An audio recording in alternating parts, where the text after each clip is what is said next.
നമസ്കാരം. ലീഗൽ എക്സ്പേർട്സിന്റെ പുതിയൊരു ക്ലാസ്സിലേക്ക് എല്ലാവർക്കും സ്വാഗതം. എന്റെ പേര് അഖിൽ ചന്ദ്രൻ. നമ്മൾ കഴിഞ്ഞ ക്ലാസ്സിൽ ഡിസ്കസ് ചെയ്തത് സുപ്രീം കോടതിയെ കുറിച്ചും ഹൈക്കോടതിയെ കുറിച്ചാണ്. അതുമായി ബന്ധപ്പെട്ട എന്തെങ്കിലും സംശയങ്ങൾ ഉണ്ടെങ്കിൽ ഞങ്ങളായിട്ട് ഷെയർ ചെയ്യുക. ഇന്ന് നമുക്ക് പ്രധാനപ്പെട്ട 70 ആർട്ടിക്കിൾസ് നമുക്ക് നോക്കാം. അതായത് യൂണിയൻ ആൻഡ് ടെറിട്ടറിയിൽ നിന്നുള്ള ആർട്ടിക്കിൾസ്, സിറ്റിസൺഷിപ്പിന്റെ ഭാഗത്ത് നിന്ന് വരുന്ന ആർട്ടിക്കിൾസ്, ഫണ്ടമെന്റൽ റൈറ്റ്സിന്റെ ഭാഗത്ത് നിന്ന് വരുന്ന articles, directive principles of state പോളിസിയിൽ നിന്ന് വരുന്ന ആർട്ടിക്കിൾസ്, ഫണ്ടമെന്റൽ ഡ്യൂട്ടീസിൽ വരുന്നത്, യൂണിയൻ എക്സിക്യൂട്ടീവിൽ നിന്ന് വരുന്ന ആർട്ടിക്കിൾസ്, സ്റ്റേറ്റിൽ നിന്ന് ചോദിക്കാവുന്ന ആർട്ടിക്കിൾസ്, പാർലമെന്റിന്റെ ഭാഗത്തു നിന്ന് ചോദിക്കാവുന്ന ആർട്ടിക്കിൾസ്, ഇങ്ങനെ ഈ പ്രധാനപ്പെട്ട ഭാഗങ്ങളിലെല്ലാം ആർട്ടിക്കിൾസ് 70 എണ്ണമായി ക്രമീകരിച്ചാണ്. പ്രധാനപ്പെട്ടത് മാത്രമേ ഉൾപ്പെടുത്തിയിട്ടുള്ളൂ. മുൻവർഷ ചോദ്യപേപ്പറുകളൊക്കെ പരിശോധിച്ച് അതിൽ നിന്ന് പരമാവധി ആർട്ടിക്കിൾസ് കൂട്ടിച്ചേർത്തിട്ടുണ്ട്. അതുകൂടാതെ തന്നെ വരുന്ന പരീക്ഷയ്ക്ക് നിങ്ങൾക്ക് ചോദിക്കാൻ സാധ്യതയുള്ള എല്ലാ ആർട്ടിക്കിൾസും കൂട്ടിച്ചേർത്ത് ആണ് 70 ആർട്ടിക്കിൾസ് ആയിട്ട് നമ്മൾ ക്രമീകരിച്ചിട്ടുള്ളത്. ഇതിന്റെ ഒന്നാമത്തെ ഭാഗം ആണ് ഇപ്പോൾ നമ്മൾ ഡിസ്കസ് ചെയ്യാൻ പോകുന്നത്. അടുത്ത ക്ലാസ്സിൽ ബാക്കി ആർട്ടിക്കിൾസ്, നമുക്ക് പ്രധാനപ്പെട്ട ആർട്ടിക്കിൾസ് ഡിസ്കസ് ചെയ്ത് പോവാം. ഓക്കെ, ഇത്രയും ഭാഗം മാത്രം നിങ്ങൾ നോക്കിപ്പോയാൽ മതിയായിരിക്കും. ആർട്ടിക്കിൾസിന്റെ ഭാഗത്തുനിന്ന് വേറെ അഡീഷണൽ ആയിട്ടുള്ള ഒരു പഠനം ആവശ്യം ഉണ്ടാവില്ല. കാരണം ഇതിൽ നിന്ന് മാത്രമേ ചോദിക്കുകയുള്ളൂ. ഇത് ഒന്നാമത്തെ ഭാഗമാണ്. അടുത്ത ക്ലാസ്സിൽ നമുക്ക് ആർട്ടിക്കിൾസിന്റെ രണ്ടാമത്തെ ഭാഗം നമുക്ക് പരിശോധിക്കാം. ഇപ്പോ ഞാൻ നേരത്തെ സൂചിപ്പിച്ചതുപോലെ തന്നെ പ്രധാനപ്പെട്ടവ മാത്രമേ ഉൾപ്പെടുത്തിയിട്ടുള്ളൂ. അതുകൊണ്ട് തന്നെ ഒരെണ്ണം പോലും മിസ്സാക്കരുത്. കൃത്യമായി മനസ്സിലാക്കി പഠിച്ചു പോകുക. കാണാപ്പടം പഠിച്ചു കഴിഞ്ഞാൽ ബുദ്ധിമുട്ടായിരിക്കും. കാരണം 70 ആർട്ടിക്കിൾസ് ഉണ്ട് ഒന്നാമത്തെ ഭാഗത്ത് തന്നെ. രണ്ടാമത്തെ ഭാഗത്തും ആർട്ടിക്കിൾസ് കുറെ ഉണ്ടാകും. അപ്പോ അത് കാണാപ്പടം പഠിക്കുക എന്നുള്ളത് പ്രായോഗികമല്ല. കാണാപ്പടം പഠിക്കാതെ മനസ്സിലാക്കി പഠിച്ചു പോകുക. നമ്മൾ ക്രമം അനുസരിച്ചാണ് പോകുന്നത്. ഒന്നാമത്തെ ആർട്ടിക്കിളിലേക്ക് കിടക്കാം. ഒന്നാമത്തെ article 1, name and territory of the union. നിങ്ങൾക്ക് എല്ലാവർക്കും അറിയാം, ആർട്ടിക്കിൾ 1 പറയുന്നത് name and territory of the യൂണിയനെ കുറിച്ചാണ്. നമ്മുടെ രാജ്യത്തിന്റെ പേര്, India shall be a union of states എന്നാണ് പറയുന്നത്. അതിനെക്കുറിച്ച് പറയുന്ന ആർട്ടിക്കിളാണ് ആർട്ടിക്കിൾ 1. ആർട്ടിക്കിൾ 2 പ്രാധാന്യമുള്ള ആർട്ടിക്കിൾ അല്ല. അതുകൊണ്ട് ആർട്ടിക്കിൾ 3ലേക്ക് കിടക്കാം. Article 3 deals with formation of new states and alteration of areas of boundaries of States. Article 3 deals with formation of new states and alteration of areas of boundaries of States. ഇപ്പൊ 3 പറയുന്നത് എന്താ? പുതിയ സ്റ്റേറ്റുകളുടെ രൂപീകരണത്തെ കുറിച്ചും അതിന്റെ ബൗണ്ടറിയുടെ ആൾട്ടറേഷനെ കുറിച്ചും മാറ്റത്തെ കുറിച്ചും പുതിയൊരു സ്റ്റേറ്റ് നിർമ്മിക്കുന്നതിനെ കുറിച്ചുമായി ബന്ധപ്പെട്ട ആർട്ടിക്കിൾ ഏതാണെന്ന് ചോദിച്ചു കഴിഞ്ഞാൽ അതിന് ഉത്തരം ആർട്ടിക്കിൾ 3 ആണ്. അതായത് ബൗണ്ടറി മാറ്റി അല്ലെങ്കിൽ ഒരു സ്റ്റേറ്റ് ഡിവൈഡ് ചെയ്ത് വേറെ സ്റ്റേറ്റ് ആക്കുക, അതുമായി ബന്ധപ്പെട്ടിട്ടുള്ള ആർട്ടിക്കിൾ ഏതാണെന്ന് ചോദിച്ചാൽ ആർട്ടിക്കിൾ 3 ആണ്. ആർട്ടിക്കിൾ 4 പ്രാധാന്യം അറിയിക്കുന്ന ആർട്ടിക്കിൾ അല്ല. അടുത്ത ആർട്ടിക്കിൾ 5 മുതൽ 11 വരെ അങ്ങനെ പഠിച്ചാൽ മതിയാകും. ആർട്ടിക്കിൾ 5 മുതൽ 11 വരെ എന്തിനെ കുറിച്ചാണ് പറയുന്നത്? പാർട്ട് 2 ഉൾപ്പെടുന്ന ഭാഗമാണ്. ഈ ആർട്ടിക്കിൾ 1ഉം ആർട്ടിക്കിൾ 3ഉം പാർട്ട് 1 ഉൾപ്പെടുന്ന ഭാഗമാണ്. ആ 2 ആർട്ടിക്കിൾ മാത്രം പഠിച്ചാൽ മതിയാകും. ആർട്ടിക്കിൾ 5 മുതൽ 11 വരെ പാർട്ട് 2 ഉൾപ്പെടുന്ന ആർട്ടിക്കിൾസ് ആണ്. ആർട്ടിക്കിൾ 5 മുതൽ 11 വരെ സിറ്റിസൺഷിപ്പിനെ കുറിച്ച് പറയുന്നതാണ്. ആർട്ടിക്കിൾ 5 മുതൽ 11 വരെ എന്തിനെ കുറിച്ച് പറയുന്നു? സിറ്റിസൺഷിപ്പിനെ കുറിച്ച് പറയുന്നതാണ് ആർട്ടിക്കിൾ 5 മുതൽ 11 വരെ. പാർട്ട് 2 ഇത്രയും പഠിച്ചാൽ മതിയാകും. ഇനി നമുക്ക് പാർട്ട് 3ലേക്ക് കടക്കാം. ഫണ്ടമെന്റൽ റൈറ്റ്സിനെ കുറിച്ച് പറയുന്നതാണ്. ഫണ്ടമെന്റൽ റൈറ്റ്സിനെ കുറിച്ച് പറയുന്ന സെക്ഷനാണ്, പാർട്ട് 3 ഫണ്ടമെന്റൽ റൈറ്റ്സിനെ കുറിച്ച് പറയുന്നത്. അതിൽ ഏറ്റവും പ്രധാനപ്പെട്ട ആർട്ടിക്കിളാണ് article 13 deals with judicial review. Article 13 which deals with judicial review. എന്താണ് ആർട്ടിക്കിൾ 13 ജുഡീഷ്യൽ റിവ്യൂ എന്ന് പറഞ്ഞാൽ എന്താണ് എന്നുള്ളതാണ് ചോദ്യം. ജുഡീഷ്യൽ റിവ്യൂ എന്ന് പറഞ്ഞാൽ നമ്മൾ നേരത്തെ ഫണ്ടമെന്റൽ റൈറ്റ്സ് ഡിസ്കസ് ചെയ്ത് പോയപ്പോൾ നമ്മൾ പറഞ്ഞ കാര്യമാണ്. നമ്മുടെ പ്രൊട്ടക്ടർ ഓഫ് ദി കോൺസ്റ്റിറ്റ്യൂഷൻ അല്ലെങ്കിൽ കസ്റ്റോഡിയൻ ഓഫ് ദി കോൺസ്റ്റിറ്റ്യൂഷൻ എന്നൊക്കെ പറയുന്നത് ആരാണ്? സുപ്രീം കോടതിയാണ്. അതായത് നമ്മുടെ പാർലമെന്റ് ഒരു നിയമം പാസ്സാക്കിയെന്ന് വിചാരിക്കുക, അല്ലെങ്കിൽ ഒരു സ്റ്റേറ്റ് ലെജിസ്ലേച്ചർ ഒരു നിയമം പാസ്സാക്കിയെന്ന് വിചാരിക്കുക. അത് ഭരണഘടനാ അനുസൃതമായിരിക്കണം. It is constitutional. നമ്മുടെ ഭരണഘടനയ്ക്ക് വിരുദ്ധമായ ഒരു നിയമവും ഒരു സ്റ്റേറ്റ് അസംബ്ലിക്കോ ഒരു സ്റ്റേറ്റ് ലെജിസ്ലേറ്റീവ് കൗൺസിലിനോ നമ്മുടെ പാർലമെന്റിനോ പാസ്സാക്കാനുള്ള അനുവാദമില്ല. അപ്പൊ അത് ഭരണഘടനാ അനുസൃതമാണോ, അത് കോൺസ്റ്റിറ്റ്യൂഷണൽ ആണോ എന്ന് പരിശോധിക്കേണ്ട ഉത്തരവാദിത്തം ആർക്കാണ്? അത് കോടതികൾക്കാണ്. അതിനെയാണ് ഒരു പ്രത്യേക നിയമം അത് ഭരണഘടനാനുസൃതമാണോ എന്ന് പരിശോധിക്കുന്നതിനെയാണ്, whether it is a constitution or not എന്ന് പരിശോധിക്കുന്നതിനെയാണ് ജുഡീഷ്യൽ റിവ്യൂ എന്ന് പറയുന്നത്. ആർട്ടിക്കിൾ 13 1(3) ആണ് ആ ജുഡീഷ്യൽ റിവ്യൂയെ കുറിച്ച് വ്യക്തമാക്കുന്നത്. ഇനി അടുത്ത ആർട്ടിക്കിൾ, പ്രധാനപ്പെട്ട ആർട്ടിക്കിളിൽ കിടക്കാം. ആർട്ടിക്കിൾ 14 എന്താണ്? നിങ്ങൾക്ക് എല്ലാവർക്കും അറിയാം, ഒന്ന് പറഞ്ഞു നോക്കൂ. ആർട്ടിക്കിൾ 14 എന്താണ്? Equality before law and equal protection of law. അത് വളരെ പ്രധാനപ്പെട്ടതാണ്. Article 14 deals with equality before law and equal protection of law. സ്ഥിതി സമ്മതത്തെ കുറിച്ച് പറയുന്ന ആർട്ടിക്കിൾ ആണ് ആർട്ടിക്കിൾ 14. സ്ഥിതി സമ്മതത്തെ കുറിച്ച് വ്യക്തമാക്കുന്നതും ഈക്വൽ ആയിട്ടുള്ള പ്രൊട്ടക്ഷൻ എല്ലാ ആളുകൾക്കും ലഭിക്കണം എന്ന് പറയുന്ന ആർട്ടിക്കിൾ ആണ് ആർട്ടിക്കിൾ 14. വളരെ പ്രധാനപ്പെട്ട ആർട്ടിക്കിൾ ആണ്. അടുത്ത പ്രധാനപ്പെട്ട article article 15, prohibition on discrimination on grounds of religion, race, caste, sex or place of birth.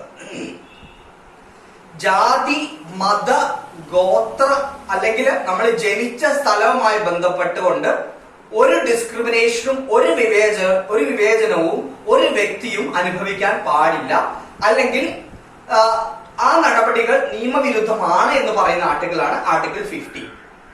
അതായത് ജാതിയുടെ അടിസ്ഥാനത്തിലുള്ള, മതത്തിലെ അടിസ്ഥാനത്തിലുള്ള, അല്ലെങ്കിൽ ഗോത്രത്തിലെ അടിസ്ഥാനത്തിലുള്ള, അല്ലെങ്കിൽ പ്ലേസ് ഓഫ് ബർത്തിന് അടിസ്ഥാനത്തിലുള്ള, അല്ലെങ്കിൽ ലിംഗത്തിന് അടിസ്ഥാനത്തിലുള്ള എന്താണ് വിവേചനം ഭരണഘടനാ വിരുദ്ധമാണ് എന്ന് പറയുന്ന ആർട്ടിക്കിളാണ് article 15.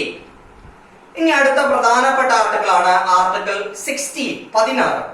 Equality of opportunity in matters of public employment. Article 16, equality of opportunity in matters of public employment. അതായത് ഗവൺമെന്റ് ജോലിയിൽ ലഭിക്കുന്നതിന് വേണ്ടി ഇക്വാലിറ്റി ഓഫ് ഓപ്പർച്യൂണിറ്റി, എല്ലാ ആളുകൾക്കും ഇക്വാലിറ്റി ഓഫ് ഓപ്പർച്യൂണിറ്റി ലഭിക്കണം എന്ന് പറയുന്ന ആർട്ടിക്കിൾ ആണ് article 60, equality of opportunity in matters of public employment. Article 17 വളരെ പ്രധാനപ്പെട്ട ആർട്ടിക്കിൾ ആണ്, അബോളിഷൻ ഓഫ് അൺടച്ചബിലിറ്റി. ആർട്ടിക്കിൾ 17 അയിത്തോച്ചാടനവുമായി ബന്ധപ്പെട്ട ആർട്ടിക്കിൾ ആണ്. അബോളിഷൻ ഓഫ് അൺടച്ചബിലിറ്റിയുമായി ബന്ധപ്പെട്ട ആർട്ടിക്കിൾ ഏതാണ്? ആർട്ടിക്കിൾ 17 ആണ്. നമ്മുടെ ഭരണഘടനാ നിർമ്മാണ സമിതി മഹാത്മാഗാന്ധിക്ക് ജയ് എന്ന മുദ്രാവാക്യത്തോടെ പാസാക്കിയ ആർട്ടിക്കിൾ ഏതാണെന്ന് ചോദിച്ചു കഴിഞ്ഞാൽ അതിന് ഉത്തരവും ആർട്ടിക്കിൾ 17 ആണ്. അയിത്തോച്ചാടനവുമായി ബന്ധപ്പെട്ട ആർട്ടിക്കിൾ ഏതാണെന്ന് ചോദിച്ചു കഴിഞ്ഞാൽ ആർട്ടിക്കിൾ 17 ആണ്. ആർട്ടിക്കിൾ 18 അത്ര പ്രാധാന്യമുള്ള ആർട്ടിക്കിൾ അല്ല, അവിടെ എഴുതിയിട്ടില്ല, ജസ്റ്റ് പറഞ്ഞു പോകാം. അബോളിഷൻ ഓഫ് ടൈറ്റിൽസ്, രാജ, ദിവാൻ മുതലായ ടൈറ്റിൽസിന്റെ അബോളിഷനുമായി ബന്ധപ്പെട്ട ആർട്ടിക്കിൾ ആണ് ആർട്ടിക്കിൾ 18. അടുത്ത പ്രധാനപ്പെട്ട ആർട്ടിക്കിൾ ആണ് article 19, guarantee 6 fundamental freedom to all citizens. 6 fundamental freedom ഏതാണ്? നമ്മളൊരു കഥയുടെ രൂപത്തിലൊക്കെ പഠിച്ചു, നിങ്ങൾക്ക് ഓർമ്മയുണ്ടാവുമായിരിക്കും അല്ലെ? 6 fundamental freedoms to all citizen. അതായത് right to freedom of expression, right to travel anywhere in India, right to reside anywhere in India, right to form organisation, right to do their job എന്നൊക്കെ പറയുന്ന, അല്ലെങ്കിൽ right to freedom of expression, express their views and believe in their political ideology, അതുമായി ബന്ധപ്പെട്ട ഒരു article ആണ് article 19. അടുത്ത പ്രധാനപ്പെട്ട ആർട്ടിക്കിളിലേക്ക് കിടക്കാം. ആർട്ടിക്കിൾ 20. ആർട്ടിക്കിൾ 20 എന്താണ്? Grants 3 kinds of protection against arbitrary and excessive punishment to an accused person. അത് rights of an accused person, ഒരു കുറ്റാരോപിതനായ ഒരു വ്യക്തിക്ക് ലഭിക്കുന്ന റൈറ്റ്സുകളെ കുറിച്ച് പറയുന്ന ആർട്ടിക്കിൾ ആണ് ആർട്ടിക്കിൾ 20. കുറ്റാരോപിതനായ ഒരു വ്യക്തിക്ക് ലഭ്യമാകുന്ന റൈറ്റ്സുകളെ കുറിച്ച് പറയുന്ന ആർട്ടിക്കിൾ ആണ് ആർട്ടിക്കിൾ 20. നമ്മൾ 3 കാര്യം പഠിച്ചു ഓർക്കുന്നില്ലേ? Ex post facto law, right against self incrimination, double jeopardy, അങ്ങനെ 3 കാര്യം പഠിച്ച് നിങ്ങൾക്ക് ഓർമ്മയുണ്ടാവുമല്ലോ. ഈ 3 കാര്യങ്ങൾ ഉൾപ്പെടുന്ന ആർട്ടിക്കിൾ ആണ് ആർട്ടിക്കിൾ 20. അതായത് അക്യൂസ്ഡ് പേഴ്സണ്, കുറ്റാരോപിതനായ വ്യക്തിക്ക് ലഭ്യമാകുന്ന റൈറ്റുകളെ കുറിച്ച് പറയുന്ന ആർട്ടിക്കിളാണ് ആർട്ടിക്കിൾ 20. അതിലെ 3 ടേമുകളെ കുറിച്ചും വ്യക്തമായി പഠിച്ചു പോകുക. അത് ഇപ്പൊ മനസ്സിലാകാത്ത അല്ലെങ്കിൽ മനസ്സിൽ വരാത്ത കുട്ടികൾ ആ വീഡിയോ ഒന്നുകൂടി കാണാൻ അഭ്യർത്ഥിക്കുകയാണ്. ഓക്കെ, അടുത്ത വളരെ പ്രധാനപ്പെട്ട ആർട്ടിക്കിളാണ് ആർട്ടിക്കിൾ 21. വളരെയധികം പ്രധാനപ്പെട്ട ആർട്ടിക്കിളാണ് protection of life and personal liberty. അതാണ് ആർട്ടിക്കിൾ 21 വ്യക്തമാക്കുന്നത്. റൈറ്റ് ടു ലൈഫുമായി ബന്ധപ്പെട്ട് ഉള്ള ആർട്ടിക്കിൾ ഏതാണെന്ന് ചോദിച്ചാൽ അതിനുത്തരം ആർട്ടിക്കിൾ 21 ആണ്. അടുത്ത വളരെ പ്രധാനപ്പെട്ട ആർട്ടിക്കിളാണ് 21A, 21 clause A, 21 clause A, right to elementary education. അതായത് 6 മുതൽ 14 വയസ്സ് വരെയുള്ള കുട്ടികൾക്ക് നിർബന്ധിതവും സൗജന്യവുമായ വിദ്യാഭ്യാസം സ്റ്റേറ്റ് കൊടുക്കണമെന്ന് പറയുന്ന ആർട്ടിക്കിളാണ് ആർട്ടിക്കിൾ 21A. ഓർക്കുന്നുണ്ടല്ലോ, 86ാമത്തെ ഭരണഘടനാ ഭേദഗതിയിലൂടെ 2002 ഇൻസേർട്ട് ചെയ്ത ആർട്ടിക്കിളാണ് ആർട്ടിക്കിൾ 21A. അടുത്ത ആർട്ടിക്കിളാണ് article 22, protection against arbitrary arrest and detention. നമ്മൾ ഡിറ്റൻഷൻ ലോയുമായി ബന്ധപ്പെട്ട കുറെ കാര്യങ്ങളൊക്കെ പഠിച്ച് നിങ്ങൾക്ക് ഓർക്കുമല്ലോ. ഡിറ്റൻഷനുമായി ബന്ധപ്പെട്ട് അതിനെതിരെ ഒരു വ്യക്തിക്ക് ലഭിക്കുന്ന റൈറ്റുകളെ കുറിച്ച് പറയുന്ന ആർട്ടിക്കിളാണ് article 22, protection against arbitrary arrest and detention. Arbitrary arrest എന്ന് പറഞ്ഞാൽ നിയമവിരുദ്ധമായ അറസ്റ്റ്. നിയമവിരുദ്ധമായ അറസ്റ്റുകൾക്കെതിരെയും നിയമവിരുദ്ധമായിട്ടുള്ള ഡിറ്റൻഷനുകൾക്കെതിരെയും ഒരു വ്യക്തിക്ക് ലഭ്യമാകുന്ന റൈറ്റുകളെ കുറിച്ച് പറയുന്ന ആർട്ടിക്കിളാണ് ആർട്ടിക്കിൾ 22. അടുത്ത വളരെ പ്രധാനപ്പെട്ട ആർട്ടിക്കിളാണ് ആർട്ടിക്കിൾ 23. 23 എന്താണ്? 23ഉം 24 നമുക്ക് ഒരുമിച്ച് പഠിക്കാൻ സാധിക്കുന്ന ആർട്ടിക്കിളാണ് റൈറ്റ് അഗെയിൻസ്റ്റ് എക്സ്പ്ലോയിറ്റേഷൻ. ചൂഷണത്തിനെതിരായി ഉള്ള ആർട്ടിക്കിൾസിനെയാണ് ആർട്ടിക്കിൾ 23, 24 എന്ന് പറയുന്നത്. ചൂഷണത്തിനെതിരായി ഒരു വ്യക്തിക്ക് ലഭിക്കുന്ന ഭരണഘടനാപരമായിട്ടുള്ള അവകാശങ്ങൾ ഏത് ആർട്ടിക്കിൾ ഉൾപ്പെടുന്നെന്ന് ചോദിച്ചു കഴിഞ്ഞാൽ ആർട്ടിക്കിൾ 23ലും 24ലുമാണ്. 23 എന്താണെന്ന് നമുക്ക് പരിശോധിച്ച് നോക്കാം. Prohibition of trafficking human beings and forced labour. Human ട്രാഫിക്കിങ്ങും ഫോഴ്സ്ഡ് ലേബറും നിരോധിക്കുന്ന ആർട്ടിക്കിൾ ഏതാണെന്ന് ചോദിച്ചാൽ അതിനുത്തരം ആർട്ടിക്കിൾ 23 ആണ്.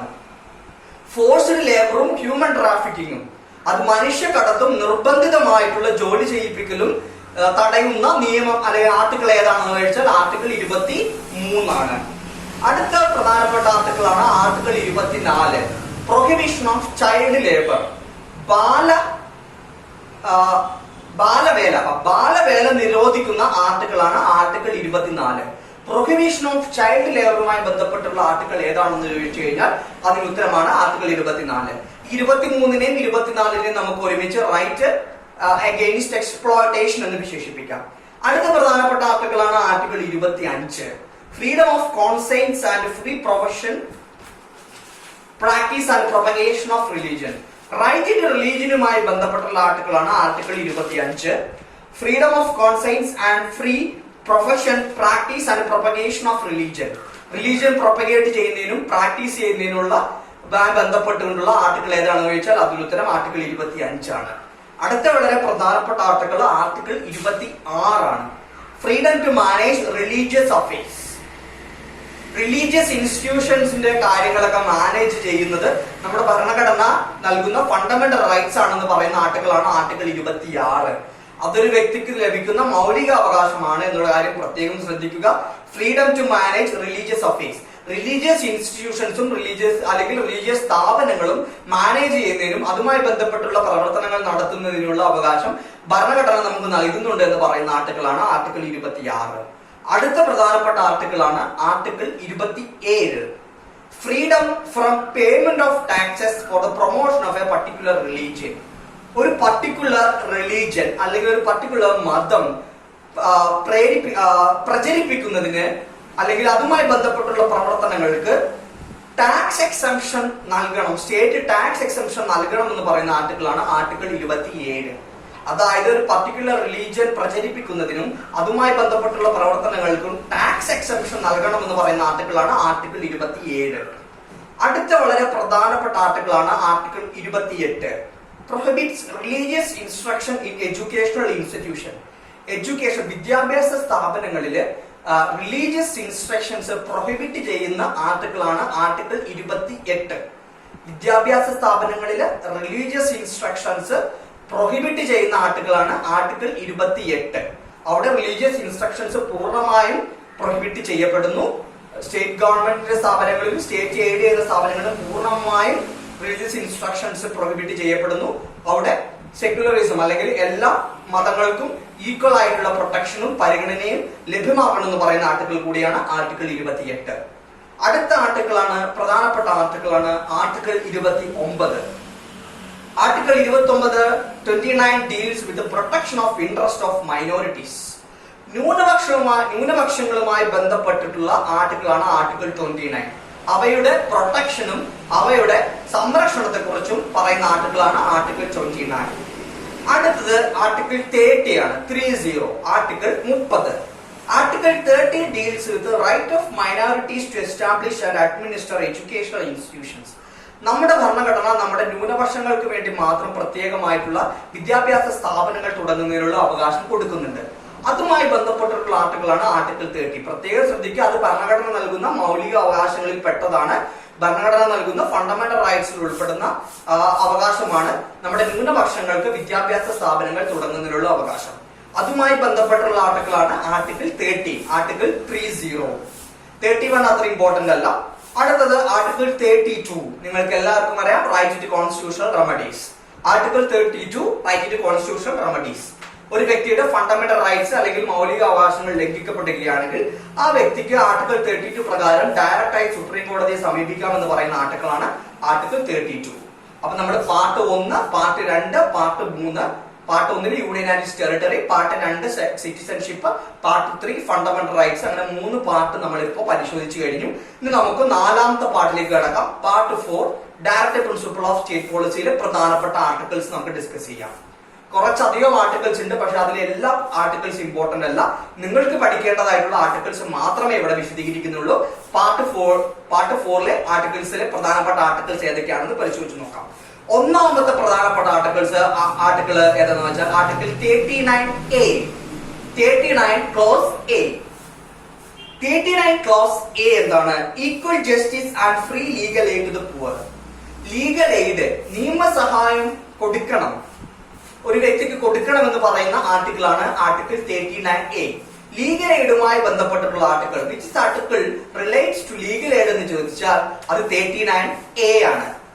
39A deals with the equal justice and free legal aid to the poor. അടുത്ത പ്രധാനപ്പെട്ട ആർട്ടിക്കിളാണ് article 39 close D. 39 close D equal pay for equal work for both men and woman.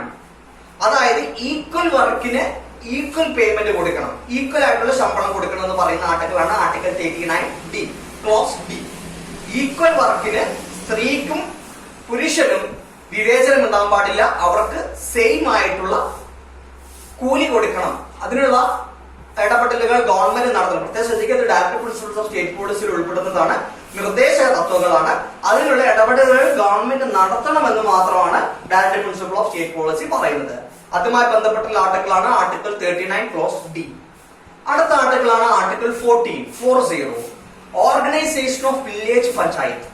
Village പഞ്ചായത്തുമായി ബന്ധപ്പെട്ടുള്ള ആർട്ടിക്കിളാണ് article 40. Article 40 village panchayat രൂപീകരിക്കുന്നതിനുള്ള ഇടപെടലുകൾ state government അല്ലെങ്കിൽ central government നടത്തണമെന്ന് പറയുന്ന ആർട്ടിക്കിളാണ് ആർട്ടിക്കിൾ 14. വളരെ പ്രധാനപ്പെട്ട ആർട്ടിക്കിളാണ് article 14 organisation of village panchayat. Village panchayat രൂപീകരിക്കുന്നതിനുള്ള ഇടപെടലുകൾ സ്റ്റേറ്റ് ഗവൺമെന്റും സെൻട്രൽ ഗവൺമെന്റും നടത്തണമെന്ന് പറയുന്ന ആർട്ടിക്കിളാണ് ആർട്ടിക്കിൾ 40. അടുത്ത വളരെ പ്രധാനപ്പെട്ട ആർട്ടിക്കിളാണ് 43 clause B promotion of cooperative societies. Cooperative സൊസൈറ്റിയുമായി ബന്ധപ്പെട്ടുള്ള ആർട്ടിക്കിളാണ് 43 ക്ലോസ് B. നമ്മുടെ സഹകരണ സംഘങ്ങൾക്ക് ഭരണഘടനാപരമായിട്ടുള്ള സാധുത നൽകുന്ന ആർട്ടിക്കിളാണ് ആർട്ടിക്കിൾ 43 ക്ലോസ് B. സഹകരണ സംഘങ്ങൾക്ക് ഭരണഘടനാപരമായിട്ടുള്ള സാധുത നൽകുന്ന ആർട്ടിക്കിളാണ് ആർട്ടിക്കിൾ 43 ക്ലോസ് B.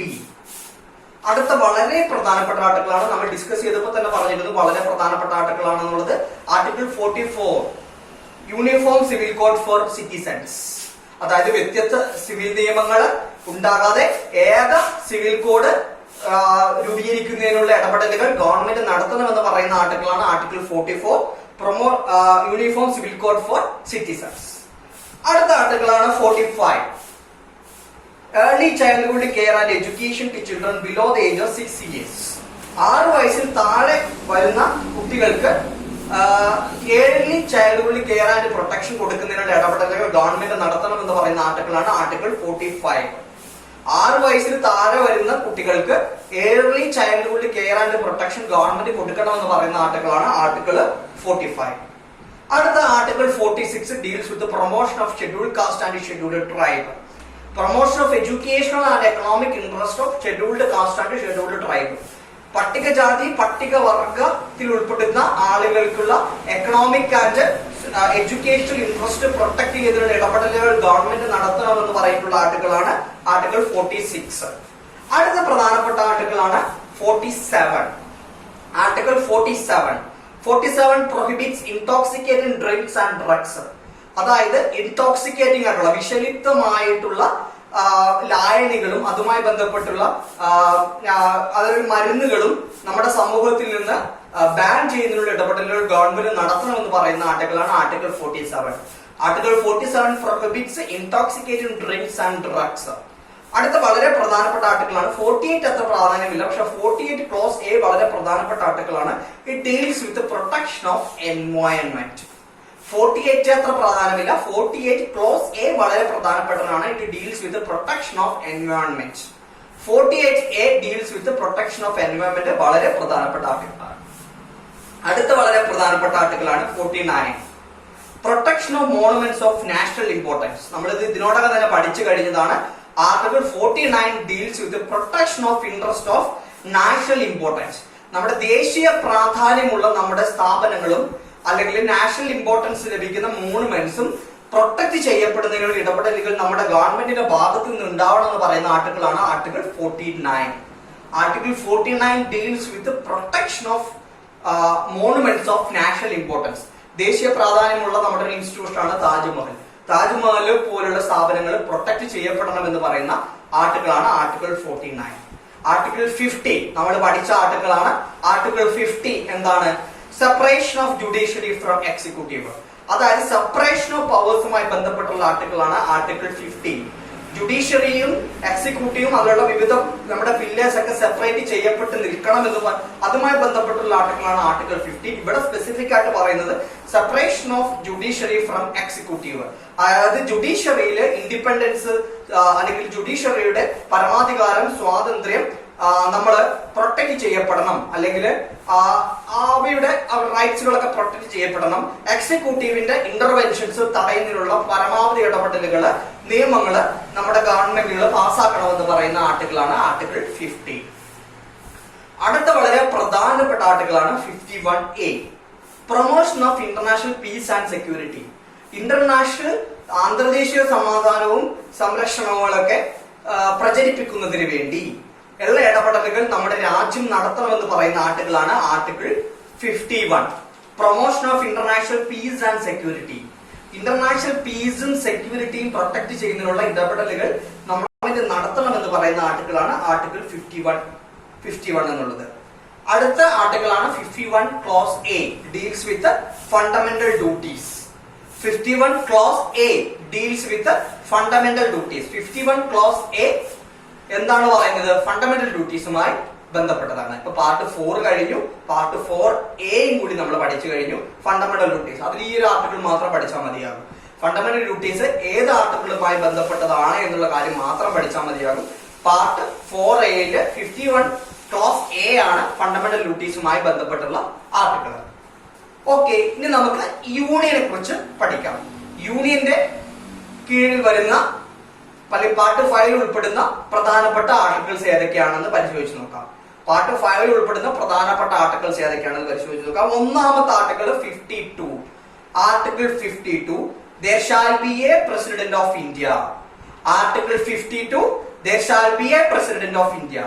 നമ്മുടെ രാജ്യത്ത് ഒരു പ്രസിഡന്റ് ഉണ്ടാകണമെന്ന് പറയുന്ന ആർട്ടിക്കിളാണ് ആർട്ടിക്കിൾ 52. രാജ്യത്ത് പ്രസിഡന്റ് ഉണ്ടാകണം, there shall be a president of India എന്ന് പറയുന്ന ആർട്ടിക്കിളാണ് ആർട്ടിക്കിൾ 52. ആർട്ടിക്കിൾ 53 അത്ര പ്രാധാന്യമുള്ള ആർട്ടിക്കിൾ അല്ല, പക്ഷേ ആർട്ടിക്കിൾ 54 പ്രാധാന്യമുള്ള ആർട്ടിക്കിളാണ്. Article 54 for 54 deals with election of president. Article 54 deals with election of president. ഇപ്പൊ 52 എന്താണ്? there shall be a president of India. 53 അത്ര പ്രാധാന്യമുള്ളതല്ല, 54 പ്രാധാന്യമാണ്. election of president പ്രസിഡന്റിന്റെ തെരഞ്ഞെടുപ്പുമായി ബന്ധപ്പെട്ടുള്ള ആർട്ടിക്കിളാണ് ആർട്ടിക്കിൾ 54. അടുത്ത ആർട്ടിക്കിൾ 55 അത്ര പ്രാധാന്യമുള്ള ആർട്ടിക്കിൾ അല്ല. 56 പ്രാധാന്യം അറിയിക്കുന്ന ആർട്ടിക്കിളാണ് term of office of president. പ്രസിഡന്റിന്റെ ഓഫീസിന്റെ കാലാവധി എത്രയാണെന്ന് ചോദിച്ചു കഴിഞ്ഞാൽ അതുമായി ബന്ധപ്പെട്ടുള്ള കാലാവധി എത്രയാണ്? 5 വർഷമാണ്. അതുമായി ബന്ധപ്പെട്ടുള്ള ആർട്ടിക്കിൾ ഏതാണെന്ന് ചോദിച്ചാൽ ആർട്ടിക്കിൾ 56 ആണ്, term of office of president. അടുത്ത വളരെ പ്രാധാന്യം അറിയിക്കുന്ന ആർട്ടിക്കിൾ 57 അത്ര പ്രാധാന്യമില്ല. 58 deals with qualification of president. 58 deals with qualification of president. 52 എന്താണ്? There shall be a president of India. 54 എന്താണ്? Election of president. 56 എന്താണ്? Term of office of president. 56 term of office of president. അടുത്തത് 58 qualification of president. 58 qualification of president. അടുത്ത വളരെ പ്രധാനപ്പെട്ട 59 60 വലിയ പ്രാധാന്യമില്ല. 61 impeachment of president. നമ്മൾ പറഞ്ഞില്ലേ, പഠിച്ചോർക്കുന്നില്ലേ, 2/3 മെജോറിറ്റി വേണം, 50 മെമ്പേഴ്സിന്റെ സപ്പോർട്ട് വേണം എന്നൊക്കെ പറഞ്ഞിട്ടുണ്ടായിരുന്നല്ലോ. അത് ടോട്ടൽ ഹൗസിന്റെ 50 മെമ്പേഴ്സിൽ കൂടുതലായിരിക്കണം എന്നൊക്കെ പറഞ്ഞത് ഓർക്കുന്നില്ലേ? അപ്പൊ 61 എന്താണ്? Impeachment of president. Article 61 impeachment of the president. Article 63 deals with vice president of India. Vice പ്രസിഡന്റിനുമായി ബന്ധപ്പെട്ടിട്ടുള്ള ആർട്ടിക്കിൾ ഏതാണെന്ന് ചോദിച്ചാൽ ആർട്ടിക്കിൾ 63 ആണ്. വൈസ് പ്രസിഡന്റുമായി ബന്ധപ്പെട്ടുള്ള ആർട്ടിക്കിൾ ഏതാണെന്ന് ചോദിച്ചാൽ ആർട്ടിക്കിൾ 63 ആണ്. അടുത്ത വളരെ പ്രധാനപ്പെട്ട ആർട്ടിക്കിൾ 72ലേക്ക് നമുക്ക് പോകാം. 72 ആണ് pardoning power of the president. Pardoning power of the president എന്ന് പറഞ്ഞാൽ എന്താണ്? നിങ്ങൾ യൂണിയൻ എക്സിക്യൂട്ടീവ് പഠിച്ചപ്പോൾ നിങ്ങൾ പഠിച്ചിട്ടുണ്ടാകും. പാർഡനിങ് പവർ എന്ന് പറഞ്ഞാൽ ഒരു ശിക്ഷ കോടതി വിധിക്കുന്നു. ആ ശിക്ഷ വധശിക്ഷയാണ് വിധിച്ചതെങ്കിൽ വധശിക്ഷ ഇളവ് ചെയ്ത് അത് ഇംപ്രസ്മെന്റോ അല്ലെങ്കിൽ ഇംപ്രസ്മെന്റോ ആക്കി വെട്ടിച്ചുരുക്കുന്നതിനെയാണ് പാർഡനിങ് പവർ എന്ന് പറയുന്നത്. അതുമായി ബന്ധപ്പെട്ടുള്ള ആർട്ടിക്കിളാണ് article 72. Pardoning power of president. പ്രസിഡന്റിന്റെ പാർഡനിങ് പവറുമായി ബന്ധപ്പെട്ടുള്ള ആർട്ടിക്കിളാണ് ആർട്ടിക്കിൾ 72. 73 അത്ര പ്രാധാന്യമുള്ള ആർട്ടിക്കിൾ അല്ല. 74 council of ministers to aid and advise the president. Council of ministers to aid and advise the president. Council of ministers പ്രസിഡന്റിനെ എയ്ഡ് ചെയ്യണം അല്ലെങ്കിൽ അഡ്വൈസ് ചെയ്യണം എന്ന് പറയുന്ന ആർട്ടിക്കിളാണ് ആർട്ടിക്കിൾ 74. കൗൺസിൽ ഓഫ് മിനിസ്റ്റേഴ്സ് പ്രസിഡന്റിനെ എയ്ഡ് ചെയ്യാം, അഡ്വൈസ് ചെയ്യാം എന്ന് പറയുന്ന ആർട്ടിക്കിളാണ് ആർട്ടിക്കിൾ 74. അടുത്ത പ്രധാനപ്പെട്ട ആർട്ടിക്കിളാണ് 75 clause 1 appointment of prime ministers and other ministers. Prime മിനിസ്റ്ററിന്റെ അപ്പോയിന്റ്മെന്റുമായി ബന്ധപ്പെട്ടുകൊണ്ട് അല്ലെങ്കിൽ മറ്റ് മിനിസ്റ്റേഴ്സിന്റെ അപ്പോയിന്റ്മെന്റുമായി ബന്ധപ്പെട്ടുകൊണ്ടുള്ള ആർട്ടിക്കിളാണ് 75 ക്ലോസ് 1. പ്രൈം മിനിസ്റ്ററിന്റെ അപ്പോയിന്റ്മെന്റുമായി ബന്ധപ്പെട്ടുകൊണ്ട് അല്ലെങ്കിൽ മറ്റു മിനിസ്റ്റേഴ്സിന്റെ അപ്പോയിന്റ്മെന്റുമായി ബന്ധപ്പെട്ടുള്ള ആർട്ടിക്കിളാണ് ആർട്ടിക്കിൾ 75 ക്ലോസ് 1. അടുത്ത വളരെ പ്രധാനപ്പെട്ട ആർട്ടിക്കിളാണ് 76. നിങ്ങൾക്ക് അറിയാമായിരിക്കാം, deals with attorney general of India. Article 76 deals with attorney general of India. Attorney ജനറലുമായി ബന്ധപ്പെട്ടുള്ള ആർട്ടിക്കിളാണ് article 76, attorney general of India. അടുത്ത വളരെ പ്രധാനപ്പെട്ട 2 ആർട്ടിക്കിൾസിനെ കുറിച്ചാണ് പറയാൻ പോകുന്നത്. ആർട്ടിക്കിൾ 80ഉം ആർട്ടിക്കിൾ 81ഉം. നമ്മൾ പാർലമെന്റിലേക്ക് കടന്നു. യൂണിയൻ എക്സിക്യൂട്ടീവിൽ ഇത്രയും ആർട്ടിക്കിൾസ് പഠിച്ചാൽ മതിയാകും. ഇനി നമുക്ക് പാർലമെന്റിലെ പ്രധാനപ്പെട്ട ആർട്ടിക്കിൾസ് ആണ് ഡിസ്കസ് ചെയ്യാൻ പോകുന്നത്. ആർട്ടിക്കിൾ 80 മുതലാണ് തുടങ്ങുന്നത്. 80 81 വളരെ പ്രധാനപ്പെട്ടതാണ്. Article 18 deals with council of states or Rajya Sabha. Article 18 deals with council of states or Rajya Sabha. രാജ്യസഭയുമായി ബന്ധപ്പെട്ടുള്ള ആർട്ടിക്കിൾ ആണ്. രാജ്യസഭ വേണം, നമ്മുടെ രാജ്യത്ത് രാജ്യസഭ വേണം എന്ന് പറയുന്ന ആർട്ടിക്കിൾ ആണ് article 80. Article 81 deals with house of people or Lok Sabha. Article 81 deals with house of people or Lok Sabha. അതായത് നമ്മുടെ രാജ്യത്ത് ലോക്സഭ എന്നുള്ള ഒരു സ്ഥാപനം വേണം എന്ന് പറയുന്ന ആർട്ടിക്കിൾ ആണ് article 81.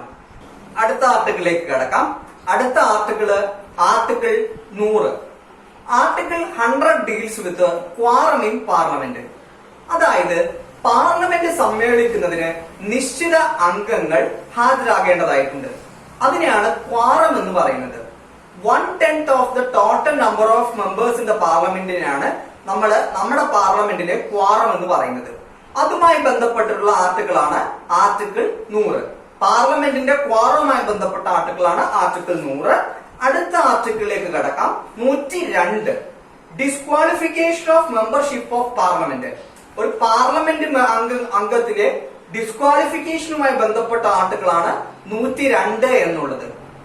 Article 102 deals with 102 deals with disqualification of members of parliament. ഒരു പാർലമെന്റ് അംഗം ഡിസ്ക്വാളിഫൈ ചെയ്യപ്പെടുന്നതുമായി ബന്ധപ്പെട്ടുള്ള ആർട്ടിക്കിളാണ് 102 എന്നുള്ളത്. അടുത്ത ആർട്ടിക്കിൾ വളരെ പ്രധാനപ്പെട്ട ആർട്ടിക്കിളാണ് 108 joint sitting of the both houses of parliament. രണ്ട് സഭകളുടെയും ലോക്സഭയുടെയും രാജ്യസഭയുടെയും ജോയിന്റ് സിറ്റിംഗിനെ കുറിച്ച് പറയുന്ന ആർട്ടിക്കിളാണ് 108 എന്നുള്ളത്. എപ്പോഴാണ് നമ്മൾ ഒരു ജോയിന്റ് സിറ്റിംഗ് ഇരിക്കുക? when there is a deadlock between both the houses of parliament over a bill. ഒരു ബില്ലുമായി ബന്ധപ്പെട്ടുകൊണ്ട് ഒരു തർക്കത്തിലാണ് രണ്ട് സഭകളെങ്കിൽ ആർക്ക് വേണമെങ്കിൽ ജോയിന്റ് സിറ്റിംഗ് വിളിക്കാം, പ്രസിഡന്റ് വേണമെങ്കിൽ ജോയിന്റ് സിറ്റിംഗ് വിളിക്കാം. ആരായിരിക്കണം ആ ജോയിന്റ് സിറ്റിംഗിന്റെ അധ്യക്ഷൻ അല്ലെങ്കിൽ അധ്യക്ഷ? ലോക്സഭാ സ്പീക്കർ ആയിരിക്കണം ആ ജോയിന്റ് സിറ്റിംഗിന്റെ അധ്യക്ഷ അല്ലെങ്കിൽ അധ്യക്ഷൻ. അടുത്ത പ്രധാനപ്പെട്ട ആർട്ടിക്കിളിലേക്ക് കടക്കാം. Article 110 110 deals with money bill. നിങ്ങൾ ഒരു പക്ഷെ മണി ബില്ല് പഠിച്ചിട്ടുണ്ടാവുമല്ലോ പാർലമെന്റ് പഠിച്ചപ്പോ. അപ്പൊ മണി ബില്ലുമായി ബന്ധപ്പെട്ട ആർട്ടിക്കിളാണ് 110. മണി ബില്ലുമായി ബന്ധപ്പെട്ട ആർട്ടിക്കിളാണ് 110. അടുത്ത വളരെ പ്രധാനപ്പെട്ട ആർട്ടിക്കിളാണ് 111 111. എന്താണ് 111 ഡീൽസ് വിത്ത്? എന്താണ് അതിനെ കുറിച്ച് പറയുന്നത്? 111 deals with veto power of the president. Veto power of the പ്രസിഡന്റുമായി ബന്ധപ്പെട്ട ആർട്ടിക്കിളാണ് 111 എന്നുള്ളത്. എന്താണ് veto power of the president? അതായത് നിങ്ങൾക്ക് ഒരു ബില്ല് ആക്ട് ആവുന്ന പ്രൊസീജിയർ ഒക്കെ നിങ്ങൾക്ക് അറിയാമായിരിക്കുമല്ലോ. ലോക്സഭ അല്ലെങ്കിൽ രാജ്യസഭ പാസ്സാക്കുന്നു, അതിനുശേഷം അത് പ്രസിഡന്റിന്റെ അസന്റിന് വേണ്ടി അയക്കുന്നു. പ്രസിഡന്റ് അസന്റ് കൊടുക്കുമ്പോൾ ഒരു ബില്ല് ആക്ട് ആവുന്നു അല്ലെങ്കിൽ ഒരു നിയമം നമ്മുടെ രാജ്യത്ത് പ്രാബല്യത്തിൽ വരുന്നു. അങ്ങനെ പക്ഷെ ചില സാഹചര്യങ്ങളിൽ പ്രസിഡന്റിന് വേണമെങ്കിൽ ആ ബില്ല് അസന്റ് കൊടുക്കുന്നതിന് പകരം വിത്ത്ഹോൾഡ് ചെയ്ത് വെക്കാൻ സാധിക്കും. അതിനെയാണ് വീറ്റോ, ആ പവറിനെയാണ് പ്രസിഡന്റിന് ലഭിക്കുന്ന ആ ഒരു പവറിനെയാണ് veto power of the president എന്ന് പറയുന്നത്. അതുമായി ബന്ധപ്പെട്ടുള്ള ആർട്ടിക്കിളാണ് 111. അടുത്ത വളരെ പ്രധാനപ്പെട്ട ആർട്ടിക്കിളാണ് 112 അല്ലെങ്കിൽ 112. 112 deals with annual financial statement or budget. 112 deals with annual financial statement or budget. വളരെ പ്രധാനപ്പെട്ട ആർട്ടിക്കിളാണ് കേട്ടോ. ഭരണഘടനയില് ആനുവൽ ഫിനാൻഷ്യൽ സ്റ്റേറ്റ്മെന്റ് എന്നാണ് പറയുന്നത്, ബഡ്ജറ്റ് എന്നല്ല. ആനുവൽ ഫിനാൻഷ്യൽ സ്റ്റേറ്റ്മെന്റ് എന്നാണ് ഭരണഘടനയിൽ ബഡ്ജറ്റിനെ കുറിച്ച് പ്രതിപാദിക്കുന്ന word. Article 112 deals with budget. അടുത്ത വളരെ പ്രധാനപ്പെട്ട ആർട്ടിക്കിളാണ് 116 116. 116 എന്താണ്? Vote on account. എന്താണ് വോട്ട് ഓൺ അക്കൗണ്ട്? നിങ്ങൾക്ക് ഒരുപക്ഷെ അറിയാമായിരിക്കാം. ഈ ബഡ്ജറ്റ് അവതരിപ്പിക്കുക, പാസ്സാക്കുക എന്നൊക്കെ പറഞ്ഞൊരു ലോങ് പ്രോസസ്സാണ്, ടൈം കൺസ്യൂമിംഗ് പ്രോസസ്സാണ്. ബഡ്ജറ്റ് അവതരിപ്പിക്കുമ്പോഴും നമ്മുടെ ദൈനംദിന പ്രവർത്തനങ്ങൾക്ക് വേണ്ടി, ഗവൺമെന്റിന്റെ ദൈനംദിന വർക്കുകൾക്ക് വേണ്ടി പണം ആവശ്യമായിട്ട് വരും. അത് ബഡ്ജറ്റ് പാസ്സാക്കുന്നതിന് മുമ്പ് തന്നെ മുൻകൂറായി കൺസോളിഡേറ്റഡ് ഫണ്ട് ഓഫ് ഇന്ത്യയിൽ നിന്ന് എടുക്കുന്ന ആ ഒരു പ്രോസസ് അല്ലെങ്കിൽ ആ എടുത്തൊരു അക്കൗണ്ട് ഉണ്ടാക്കുന്നതാണ് വോട്ട് ഓൺ അക്കൗണ്ട് എന്ന് പറയുന്നത്. അതായത് നമുക്ക് ഞാൻ ഒന്നുകൂടി പറഞ്ഞുതരാം. ദൈനംദിന പ്രവർത്തനങ്ങൾക്ക് വേണ്ടി നമ്മുടെ ഗവൺമെന്റ് പണം എടുക്കുന്നത് ഏത് ഫണ്ടിൽ നിന്നാണ്? കൺസോളിഡേറ്റഡ് ഫണ്ട് ഓഫ് ഇന്ത്യയിൽ നിന്നാണ്. നമുക്ക് 3 ടൈപ്പ് ഫണ്ട് ഉണ്ടെന്ന് അറിയാമല്ലോ. Public account of India, consolidated fund of India, contingency fund of India. അതില് കൺസോളിഡേറ്റഡ് ഫണ്ട് ഓഫ് ഇന്ത്യയിൽ നിന്നാണ് ഗവൺമെന്റുകളുടെ ദൈനംദിന പ്രവർത്തനങ്ങൾക്ക് വേണ്ടിയുള്ള പണം എടുക്കുന്നത്. ഇത് ബഡ്ജറ്റ് പാസ്സാക്കുന്നതിന് മുമ്പ് തന്നെ കൺസോളിഡേറ്റഡ് ഫണ്ട് ഓഫ് ഇന്ത്യയിൽ നിന്ന് മുൻകൂറായി പണം എടുത്തു വെക്കുന്നതിന് വേണ്ടിയാണ്, ദൈനംദിന പ്രവർത്തനങ്ങൾക്ക് വേണ്ടി എടുത്തു വെക്കുന്നതിനെയാണ് എന്ത് പറയുന്നത്? വോട്ട് ഓൺ അക്കൗണ്ട് എന്ന് പറയുന്നത്. അതുമായി ബന്ധപ്പെട്ട ആർട്ടിക്കിളാണ് 116. അതുമായി ബന്ധപ്പെട്ട ആർട്ടിക്കിളാണ് 116. അടുത്ത വളരെ പ്രധാനപ്പെട്ട ആർട്ടിക്കിളാണ് 123 123. 123 deals with ordinance making power of the president. Ordinance making power of the president ആണ് 123. എന്താണ് ഓർഡിനൻസ്? നിങ്ങൾക്ക് അറിയാമായിരിക്കാം. അതായത് when our parliament are not in session, നമ്മുടെ പാർലമെന്റ് സെഷനിൽ അല്ലാത്തപ്പോൾ government can make laws. Government വേണമെങ്കിൽ നിയമങ്ങൾ ഉണ്ടാക്കാം. ആ നിയമങ്ങളെയാണ് ഓർഡിനൻസ് എന്ന് പറയുന്നത്. പക്ഷെ ആ ഓർഡിനൻസ് നിശ്ചിത കാലാവധിക്കുള്ളിൽ പാർലമെന്റിൽ കൂട്ടിച്ചേർന്ന് പാസ്സാക്കേണ്ടതായിട്ടുണ്ട്. അതുമായി ബന്ധപ്പെട്ട ആർട്ടിക്കിളാണ് 123. ഇതുമായി റിലേറ്റഡ് ആയിട്ടുള്ള ആർട്ടിക്കിളാണ് 213. എന്താണ്? Ordinance making power of the governor. 213 123 213 123 ordinance making power of the president. 213 ordinance making power of the governor. 213 ordinance making power of the governor. 123 ordinance making power of the president. അടുത്ത പ്രധാനപ്പെട്ട ആർട്ടിക്കിളാണ് 124. 123 കഴിഞ്ഞാൽ അടുത്ത വളരെ പ്രധാനപ്പെട്ട ആർട്ടിക്കിളാണ് 124 deals with establishment of supreme court. 124 deals with establishment of supreme court. നമ്മൾ കഴിഞ്ഞ ക്ലാസ്സിൽ ഇതിനെ കുറിച്ച് പഠിച്ചതാണ്. 124 deals with establishment of supreme court. Supreme കോടതിയുടെ എസ്റ്റാബ്ലിഷ്മെന്റുമായി ബന്ധപ്പെട്ട ആർട്ടിക്കിളാണ് 124. അടുത്ത ആർട്ടിക്കിളാണ് 129. കഴിഞ്ഞ ക്ലാസ്സിൽ ഇത് നമ്മൾ ഡിസ്കസ് ചെയ്തു. 129 എന്താണ്? Supreme court be a court of record. Supreme കോടതി കോർട്ട് ഓഫ് റെക്കോർഡ് ആയിട്ട് അറിയപ്പെടുന്നത് എന്തുകൊണ്ടാണ്? സുപ്രീം കോടതിയുടെ വിധി രാജ്യത്തെ എല്ലാ കോടതികൾക്കും ബൈൻഡിംഗ് ആണ് എന്നുള്ള കാര്യം അറിയാമല്ലോ. എല്ലാ കോടതികൾക്കും എല്ലാ സിറ്റിസണും ബൈൻഡിംഗ് ആണ്. അതുകൊണ്ട് സുപ്രീം കോടതിയുടെ വിധികൾ റെക്കോർഡായിട്ടാണ് മറ്റു കോടതികൾ പരിഗണിക്കുന്നത്. അതുകൊണ്ടാണ് സുപ്രീം കോടതി ഒരു കോർട്ട് ഓഫ് റെക്കോർഡ് ആയിട്ട് അറിയപ്പെടുന്നത്. അതാണ് article 129 deals with supreme court be a court of record. 129 പ്രധാനപ്പെട്ടതാണ്. അടുത്തതാണ് original jurisdiction of the supreme കോടതി. Original jurisdiction of supreme court അതേതാണ്? Article 131. 131 of the constitution deals with original jurisdiction of the supreme court. എന്താണ് original jurisdiction? If there is a dispute between the center or any state, or dispute between center or two or more states, or dispute between two or more states, that state or center can directly approach before the Supreme Court for getting justice. അതറിയാലോ, നമ്മൾ കഴിഞ്ഞ ക്ലാസ്സിൽ ഇതിനെ കുറിച്ച് detail ആയിട്ട് പഠിച്ചതാണ്. Original ജൂറിസ്ഡിക്ഷനുമായി ബന്ധപ്പെട്ട ആർട്ടിക്കിളാണ് 131. Original ജൂറിസ്ഡിക്ഷനുമായി ബന്ധപ്പെട്ട ആർട്ടിക്കിളാണ് 131. അടുത്ത ആർട്ടിക്കിളാണ് വളരെ പ്രധാനപ്പെട്ട ആർട്ടിക്കിളാണ് appellate jurisdiction of the supreme court. Supreme കോടതിയുമായി ബന്ധപ്പെട്ടുള്ള അപ്പലന്റ് ജൂറിസ്ഡിക്ഷൻ ബന്ധപ്പെട്ടുള്ള ആർട്ടിക്കിൾ ഏതാണ് എന്ന് ചോദിച്ചാൽ ഉത്തരം 132 ആണ്. 132 deals with the appellate jurisdiction of the Supreme Court. 132 deals with the appellate jurisdiction of Supreme Court. അടുത്ത ആർട്ടിക്കിൾ ആണ് 137. 137 എന്താണ് പറയുന്നത്? Review of its own judgment or orders by the supreme Court. അതായത് നമ്മൾ കഴിഞ്ഞ ക്ലാസ്സിൽ പഠിച്ചിരുന്നു സുപ്രീം കോടതിയുടെ വിധി ഒരു കോടതി ഒഴിച്ച് ബാക്കി എല്ലാ കോടതികൾക്കും ബാധകമാണെന്ന് നമ്മൾ പഠിച്ചല്ലോ. അത് ഏത് കോടതിക്കാണ് ബാധകമല്ലാത്തത്? സുപ്രീം കോടതിക്ക് മാത്രമേ സുപ്രീം കോടതിയുടെ വിധി ബാധകമല്ലാത്തുള്ളൂ. അത് സുപ്രീം കോടതിക്ക് അനുസരിക്കേണ്ടതായിട്ടില്ല എന്നുള്ളതല്ല, ബൈൻഡിങ് അല്ല എന്നുള്ളതാണ്. മറ്റു കോടതികൾക്കൊക്കെ ബൈൻഡിങ് ആണ്. സുപ്രീം കോടതിക്ക് വേണമെങ്കിൽ സുപ്രീം കോടതിയുടെ നേരത്തെ വിധി റിവ്യൂ ചെയ്യാൻ സാധിക്കും. അതുമായി ബന്ധപ്പെട്ടുള്ള ആർട്ടിക്കിളാണ് 137. Review its own judgment by supreme കോർട്ടാണ് 137. അടുത്ത വളരെ പ്രധാനപ്പെട്ട ആർട്ടിക്കിളാണ് 143. 143 power of president to consult supreme court if there is any doubt regarding constitution or any law in India, the president can consult or advise supreme court.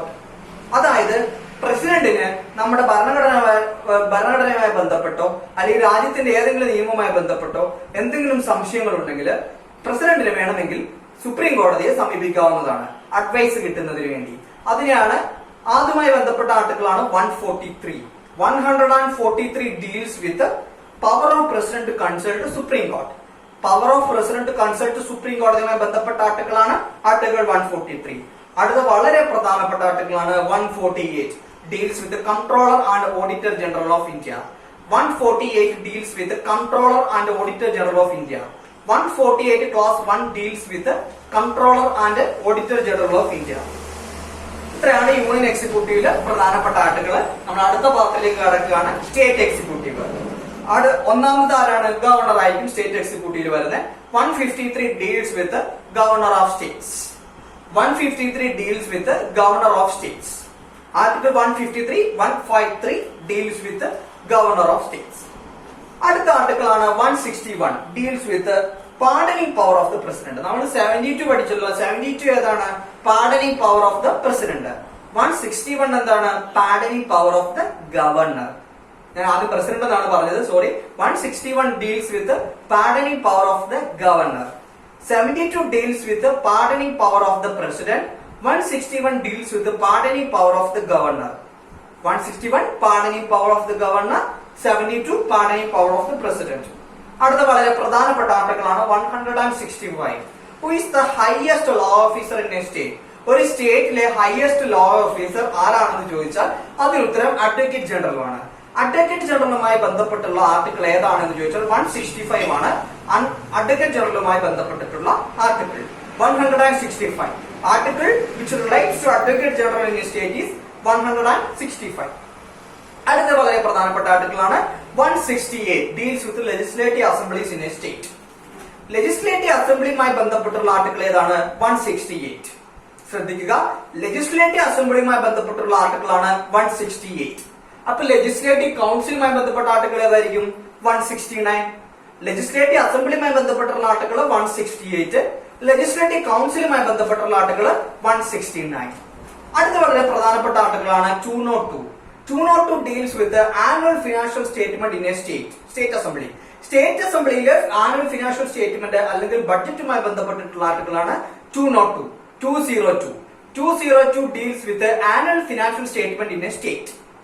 Annual financial statement state അസംബ്ലിയിലെ ബഡ്ജറ്റുമായി ബന്ധപ്പെട്ടിട്ടുള്ള, സ്റ്റേറ്റിൽ അവതരിപ്പിക്കുന്ന ബഡ്ജറ്റുമായി ബന്ധപ്പെട്ടിട്ടുള്ള ആർട്ടിക്കിളാണ്, അല്ലെങ്കിൽ അതിന് ഭരണഘടനാപരമായിട്ടുള്ള സാധുത നൽകുന്ന ആർട്ടിക്കിളാണ് 202. നമ്മൾ ആദ്യം പറഞ്ഞ ആർട്ടിക്കിളാണ് അടുത്തത് 213, ordinance making power of the governor. 123 ordinance making power of the president. 213 ordinance making power of the governor. അടുത്തത് നമ്മൾ പറഞ്ഞതാണ് 124 deals with establishment of supreme court. ഇത് നേരെ 214. 124 establishment of the supreme court. 214 establishment of the high court. 124 establishment of the supreme court. 214 2 അങ്ങോട്ട് മാറ്റി 1 ഇങ്ങോട്ട് മാറ്റി.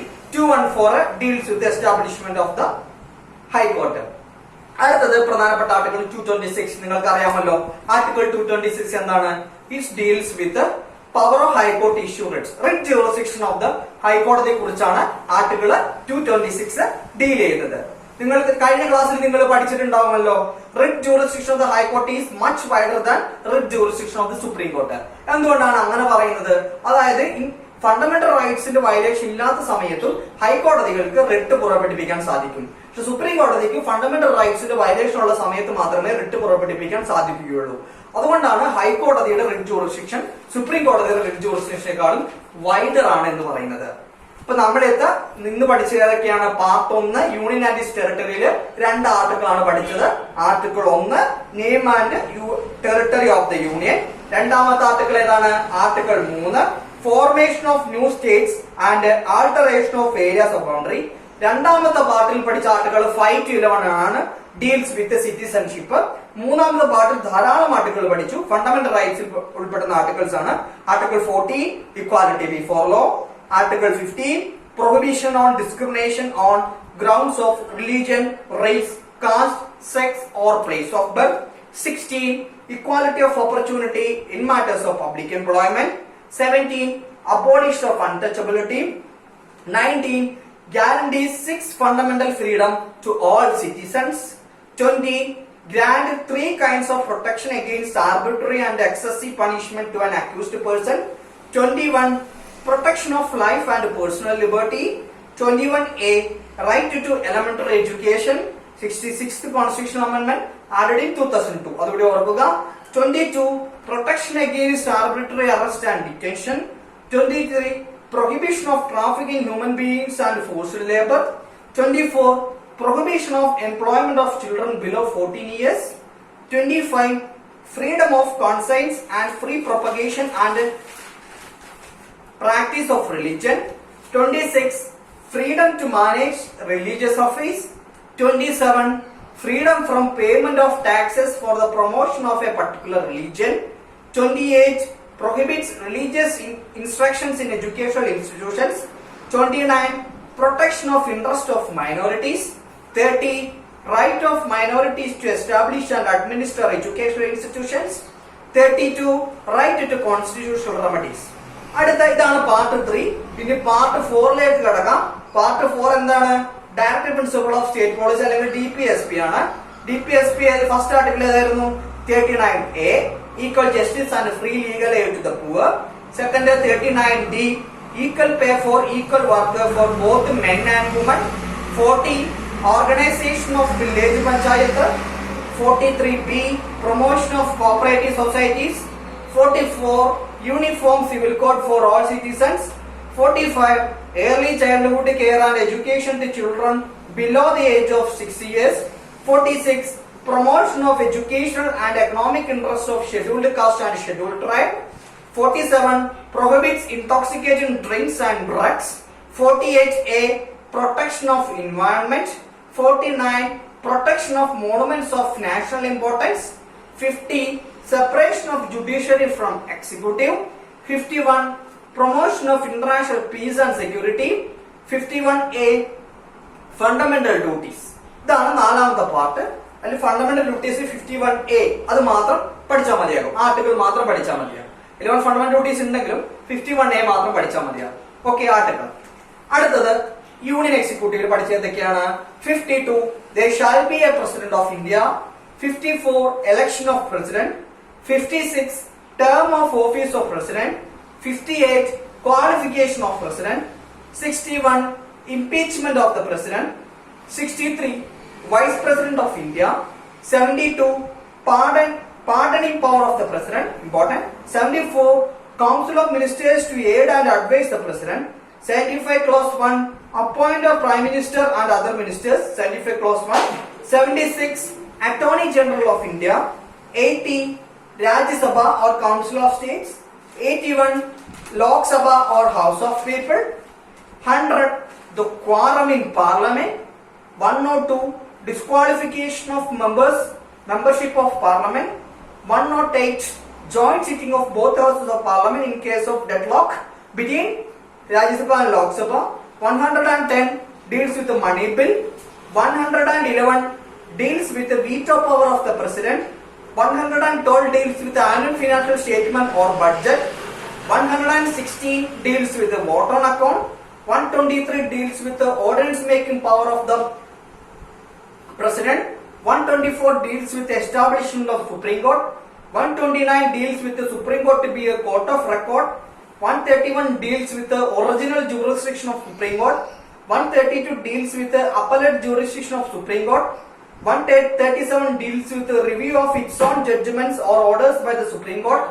143 deals with the power of President to consult the Supreme Court. 148 deals with the Comptroller and Auditor General. 153 deals with the Governor in estates. 161 deals with the power of Governor to grant pardoning power of the Governor. 165 Advocate General for the state. 168 Constitution of Legislative Assembly. 169 Constitution of Legislative Council. 202 Annual Financial Statement in a State Assembly. 213 Ordinance making power of the Governor. 214 Establishment of High Court in a state. 226 Power of High Court to issue writs. ഇങ്ങനെ 5 പാർട്ടുകളിലായ 71ഓളം പ്രധാനപ്പെട്ട articles ആണ് നമ്മൾ ഇന്ന് discuss ചെയ്തത്. ഇത് വളരെ പ്രധാനപ്പെട്ട articles ആണ്. എല്ലാം ഒരെണ്ണം പോലും നമുക്ക് ഒമിറ്റ് ചെയ്യാൻ സാധിക്കില്ല. പക്ഷെ നമ്മൾ ശ്രദ്ധിക്കേണ്ടത് ഇത് കാണാപ്പാഠം പഠിക്കരുത്, മനസ്സിലാക്കി പഠിച്ചു പോകുക. അത് കൂടാതെ തന്നെ ഇത് മാത്രം പഠിച്ചാൽ മതിയാകും. അഡീഷണൽ ആയിട്ട് ഒരു ആർട്ടിക്കിളും പഠിക്കേണ്ട ആവശ്യമില്ല. അപ്പൊ ഇത്രയും 71ഓളം ആർട്ടിക്കിളാണ് ഈ ക്ലാസ്സിൽ നമ്മൾ ഡിസ്കസ് ചെയ്തത്. ബാക്കി ആർട്ടിക്കിൾസ് അടുത്ത ക്ലാസ്സിൽ ഡിസ്കസ് ചെയ്യാം. പ്രത്യേകം ശ്രദ്ധിക്കുക, പരീക്ഷ അടുത്തടുത്ത് വരികയാണ്. കുറച്ചുകൂടി സീരിയസ്നെസ്സോടെ നല്ല രീതിയിൽ പഠിച്ചു പോകുക. പഠനവുമായി ബന്ധപ്പെട്ടുകൊണ്ട് എന്തെങ്കിലും സംശയങ്ങൾ ഉണ്ടെങ്കിൽ നിങ്ങളായിട്ട് ഷെയർ ചെയ്യുക, ഗ്രൂപ്പില് പബ്ലിക്കായിട്ട് ഷെയർ ചെയ്യുക. അപ്പൊ എല്ലാ കുട്ടികൾക്കും അത് ആ ആൻസർ കിട്ടുകയും ചെയ്യും. അതുകൂടാതെ തന്നെ മോക്ക് ടെസ്റ്റുകൾ കൃത്യമായിട്ട് അറ്റൻഡ് ചെയ്യാൻ ശ്രമിക്കുക. എല്ലാ ഞായറാഴ്ചയും നമ്മൾ മോക്ക് ടെസ്റ്റ് നമ്മൾ അപ്ലോഡ് ചെയ്യുന്നുണ്ട്. 28ഓളം മോക്ക് ടെസ്റ്റുകളും ഏകദേശം 52ഓളം ക്ലാസ്സുകൾ നമ്മൾ അപ്ലോഡ് ചെയ്തിട്ടുണ്ട്. ആദ്യം തൊട്ട് വീണ്ടും ക്ലാസ്സുകൾ കാണുക. എന്തെങ്കിലും സജഷൻസ് ഉണ്ടെങ്കിൽ, എന്തെങ്കിലും മാറ്റം വരുത്തണമെങ്കിൽ, എന്തെങ്കിലും തെറ്റുകൾ പറ്റിയിട്ടുണ്ടെങ്കിൽ അത് നിങ്ങൾ ഞങ്ങളായിട്ട് അറിയിക്കുക. കൃത്യമായിട്ട് കുറച്ചുകൂടി സീരിയസ്നെസ് ആയിട്ട് കൃത്യമായ എക്സാം അറ്റൻഡ് ചെയ്ത് ക്ലാസ് അറ്റൻഡ് ചെയ്തിട്ട് പോവുക. അടുത്ത ക്ലാസ്സിൽ നമുക്ക് ബാക്കി ആർട്ടിക്കിൾസ് പഠിക്കാം. Okay, thank you.